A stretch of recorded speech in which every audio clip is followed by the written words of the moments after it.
And welcome back to Jeff Koinange live at the poolside of the Intercontinental Hotel. Here talking about the war on terror. Can we win it? Well, there's so many examples across the continent. But you know what? Maybe there are stories of successes that intelligence services don't talk about for obvious reasons. I'm sure Ambassador Francisco Caetano Jose Madeira knows of one or two. He's at the African Union's Center for the Study and Research on Terrorism based in Algiers. They've been in town. Very important conference on combating and possibly winning the war on terror. Ambassador, I was just thinking of that. Maybe there are many examples of attacks that were supposed to be, were almost, but they were stopped at the last minute. Maybe there are that we never hear about. Well, first of all, let me tell you that this war against terrorism must be spearheaded by the intelligence services, because these people operate in secrecy, in hiding. We need to know where their hideouts. So there is a lot of intelligence services working, and most of the time, the intelligence services see no convenience in publicizing, in revealing why, how they are, and what they have managed to disrupt. But I'm very sure that they have scored many successes. Yeah. But let me just tell you one thing. You know about Algeria. Algeria was, during almost 10 years, confronted with the most extreme terrorist activities by FIS. FIS. And this was in the 90s, not long ago. Yes. And if you were in Algeria at that time, you would have seen how those people had unleashed terror against the people of Algeria. And yet, where are they? They have been defeated and run away into Mali, into northern Mali. And Algeria today is a solid, thriving democratic state. That is a major victory. And that's where you're based? Yes. And you feel safe there? Oh, very safe. I can go to any restaurant, anytime, anywhere. And you couldn't do that 20 years ago? Well, you couldn't. You couldn't. Definitely couldn't. Okay, let me ask you this, Ambassador. Here in Kenya, the coast of Mombasa, you well know, it's mostly Muslim, it's very Islamic, and there are some very radical priests there. Some of them have literally been taken out. Others continue preaching. Those who are taken out have families, and the kids come up, or the relatives come up, and they say, you know what? This is the government coming to attack us, and it makes them even more extreme, more radicalized. How do you change that? Well, thank you very much. Let me first, before I answer your question, let me tell you that if you look at the different terrorist groups that are operating on the continent, they are effectively divided. They have divided the continent into sort of regions of influence. You can call them perhaps a caliphate to come, to be. You know, you have these so-called groups, the recent one that have reemerged after the events in North Africa, the so-called Arab Spring. You have this coalition of Ansar al-Sharia and groups that are operating there. These groups have defined their theater of operation as being from North Africa to the Atlantic Ocean, and from the Atlantic Ocean to the margins of the River Nile, western bank of River Nile. And Al-Mirabitul, an outspread of this Mokhtar Belmokhtar, a former leader, one of the leaders of the Al-Qaeda in Islamic Maghreb, has defined his area of operation also. Actually, the Ansar Sharias have defined the area of operation from the Atlantic Ocean to the Indian Ocean, while Mokhtar Belmokhtar defined his area of operation from the Atlantic up to the western bank of the River Nile. and others are always dividing. And then you have Al-Qaeda in the Arabic Peninsula. You have then Al-Shabaab, which is also saying that my theater of operation is the entire East Africa. And amongst themselves, they are working together. So it is a serious threat. It is a very serious threat that we need to confront and take it as it is, and take it very seriously. Yes. Now, as to your question, you wanted me to... The families of the assassinated, yes, radical preachers, if you will. Yes. First of all, it is very important to know whether these preachers or imams have effectively been assassinated. What does that mean? What do you mean effectively? Yes, the word assassination has got a certain connotation. You understand? So, if you are about to plant a bomb to kill policemen, the policemen must defend themselves. And then if in the process you die, I don't know how you can call that assassination. Alors, whether they have effectively been assassinated or not, I don't know. I don't know. But what I can tell you is that one of the principles of counterterrorism is that you need to fight terrorism in a strict observance of the rule of law and strict respect of human rights. The right to life is one of the human rights. So you are not supposed to kill when you are fighting terrorism if you can avoid that. But if you are defending yourself, that's a different thing altogether. There are rules also. That's why we insist. Much as fighting terrorism is very difficult and very problematic, you have to abide and observe strictly the principle, respect of the rule of law. So these guys who are taken out in the streets? Were they taken out? I don't know. I don't know whether they were taken out. You have to ask the people who are on the ground to answer you these questions. I'm not here. I'm in Algeria.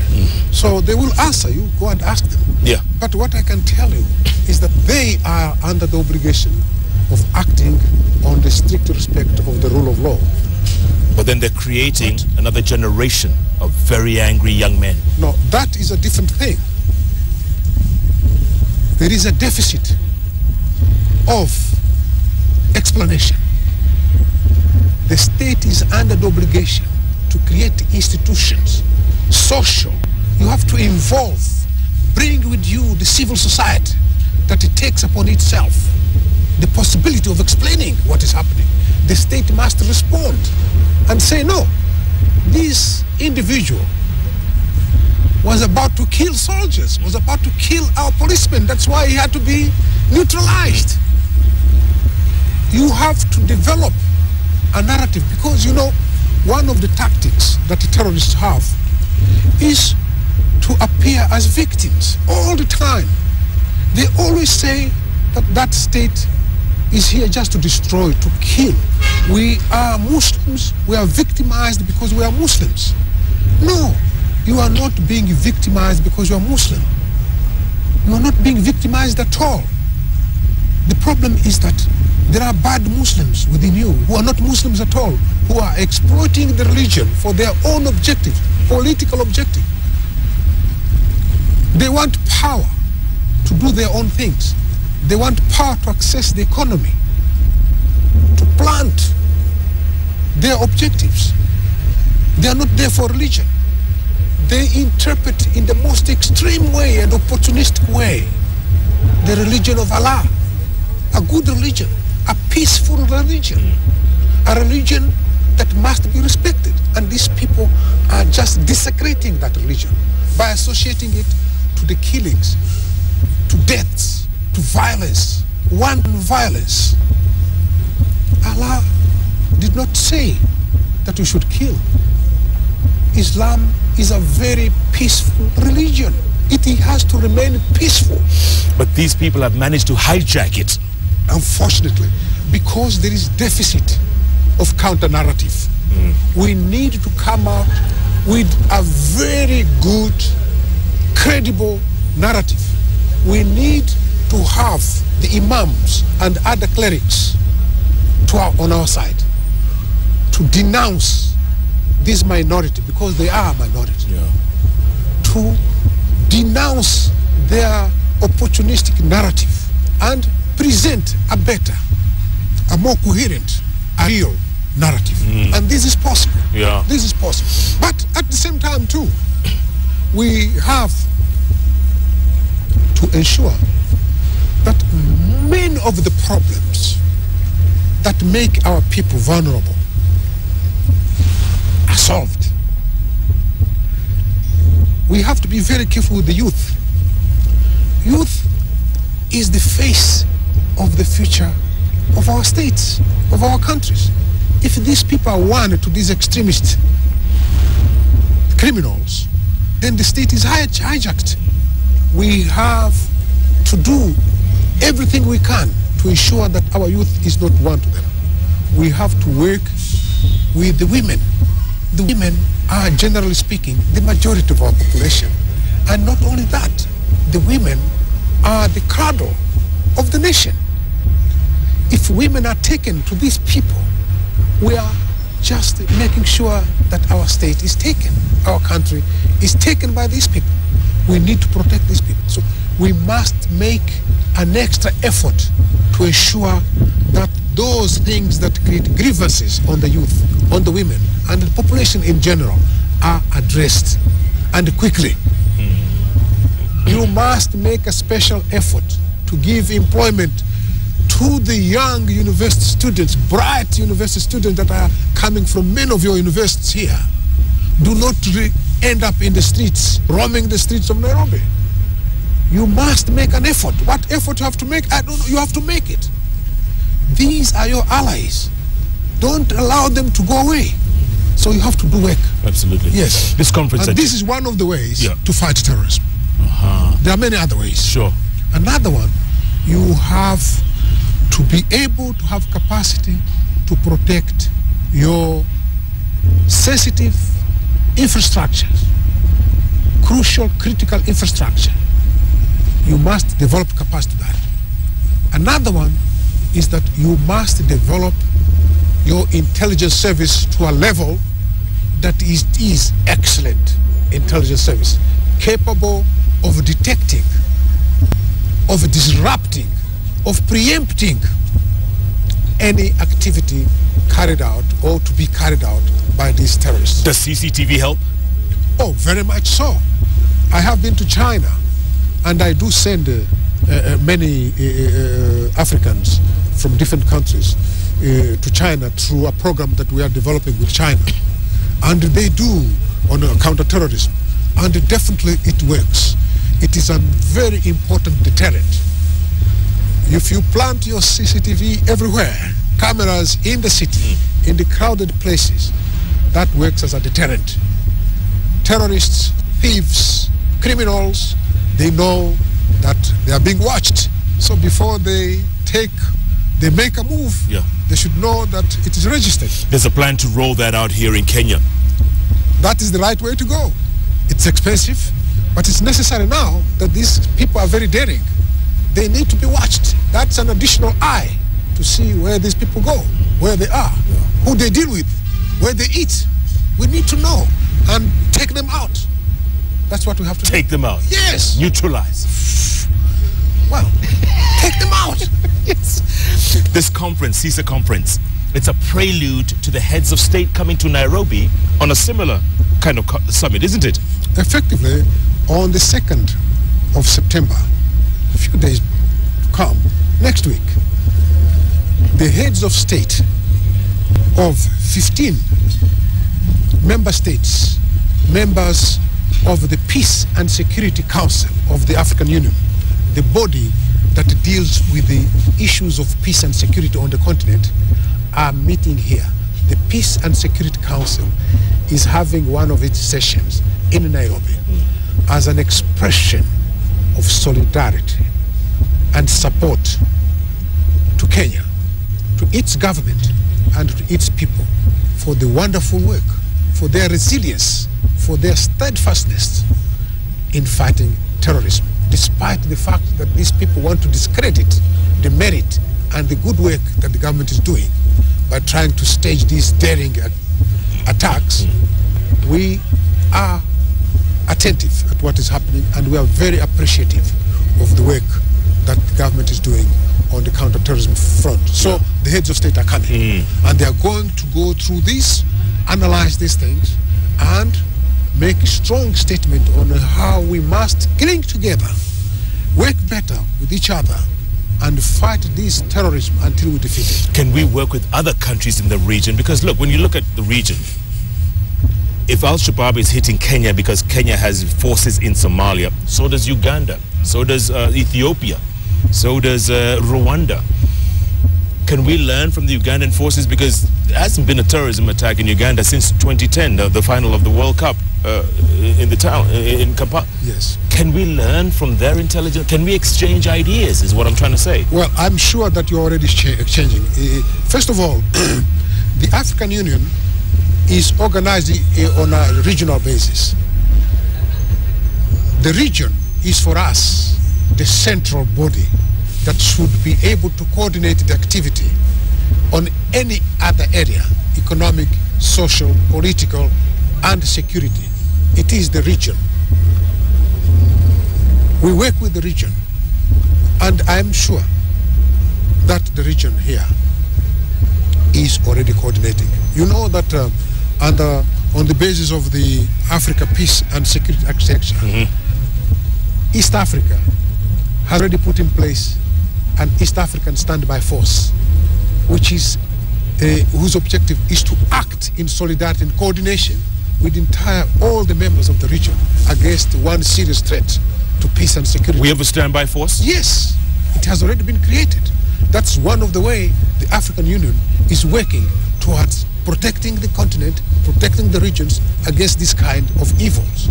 And not only that, they have bodies whereby the intelligence services of this region do meet on a regional basis to coordinate, to analyze, and to exchange experience on how best to face the threats on security and peace in the region.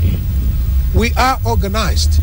We need means to be more effective, but we know what needs to be done, and we are doing already a good number of those things. If we have this conversation 5 years from now, 10 years from now, will we have a different conversation? I'm very sure so, because the kind of work that is being done, the kind of plans we have are simply extraordinary. But I must tell you, this war against terrorism can only be won if there is a much wider coordination, because we are faced with international terrorism. It goes beyond the borders of Africa, beyond the borders of individual member states. So we need to coordinate, exchange, not only in relation to our own institutions internally, but also in relation to our neighbors and in relation to the rest of the continent, and the continent must coordinate with other continents. This is an international war. Unfortunately, and thanks God, that everyone seems to understand this. Yeah. And we are working together. We have partners who are here with us. We have partners who understood that we need to educate our people. We have partners who understood that we need to explain to everybody what terrorism is. And we need to train our people in different areas of counterterrorism, intelligence, police, cybercrime, all other areas, name them, protection of infrastructures, sensitive sites and critical infrastructure, and many other things, on how to deal with the consequences. Because, as I told you, the best way is to prevent a terrorist act from taking place. But many times, terrorist acts do take place. Then we have to know what to do in case they take place. How to deal with the consequences of that act. Because, as I told, these people destroy bridges. These people kill people. Like you said, a cleric is dead, perhaps killed by a terrorist because they felt that, well, he was very sympathetic to the government policy, because that happened. How do we deal with the family of that cleric? It needs training. It needs resources. Do drones help? Well, drones, like a machine gun, are technologies. Advanced technologies are always good, like a CCTV. You didn't have them. You are just implanting them. You will see that they will help. You can easily detect, so drones can help. The problem is not the drone as such. Drone is an instrument, like a gun is an instrument. It can be used to kill, as it can be used to go and have information, correct information about what is happening, and also even to indicate where the danger is coming from. The problem is who is controlling that drone. For what purpose is that drone being put where it is being put? That is the problem. What is it serving? If that drone falls into the hands of Al-Shabaab, you have problems. They will drop bombs in the capital. But if it is in our hands, it will be a force for good. So it's not the problem of drones. Does advanced technology help? Yes, of course it does. And drone is one of those advanced Depends whose hands it's in. Yes. Finally, I'll ask you a question I asked you at the top, Ambassador. Can we win this war on terror? Of course, we can win this war on terror. It can take the time it may take, but we will win. If we did not believe that we can win, why do we waste the resources to fight it? It is because we're going to win. And look, how can these people have an illusion that one day they will be able to take over Kenya and implant a caliphate in here, in Kenya? You people have fought colonialism, and you vanquished colonialism. And colonialism was defeated here. Why do you think that people with a false religious approach will be able to impose themselves on you? You, particularly you, Jeff, would you accept this? Never. So, never. The majority of your people will not accept, so these people have no future here. They're wasting their time. They might kill our people. They will kill a good number of them. They might destroy our infrastructure, but in the end, they have no cause. They will be defeated. Islam will be here, but not their Islam, because that is an opportunistic Islam. Christianity will remain here, but not an extreme Christianity. A Christianity that respects human beings, that respects human rights, that respects living together, being together. Not an Islam that defines people in terms of either you are with us or you are our enemy. There is a midway. There are people who are not with you necessarily, but they are not your enemies. These people must have a place in the society, and these people don't accept those people. Do you think that those people allow these people to run this country? So we are in the good way, in the right way. We need resources. We need young, bright, highly qualified Africans. We need partners, national, regional, international, and we need the know-how. And we'll get there. We'll get there. Ambassador, nice to talk to you. Thank you very much. I appreciate it. Thank you. Thank you. That was great insights. Thank you. Ambassador Francisco Caetano Jose Madeira. He's part of the African Union's Center for the Study and Research on Terrorism based in Algiers. And I tell you, they're looking at the future. They're looking at combating terrorism. They're looking at a life without terrorism on the continent. And he says we can defeat the terrorists, but everyone, and I mean everyone, has to be on board. All hands on deck, in other words. I hope this show has been as insightful for you as it has been for me. At the end of the day, it is all about you and me and all of us. Thanks so much for watching Jeff Koinange Live, right here on Kenya's television network. Thank you, good night, and good luck. Obrigado. Obrigado, muito obrigado. So you're a polyglot, you speak all languages. Thank you, Koinange. Thank you, sir. Good job. Wonderful. Thank you.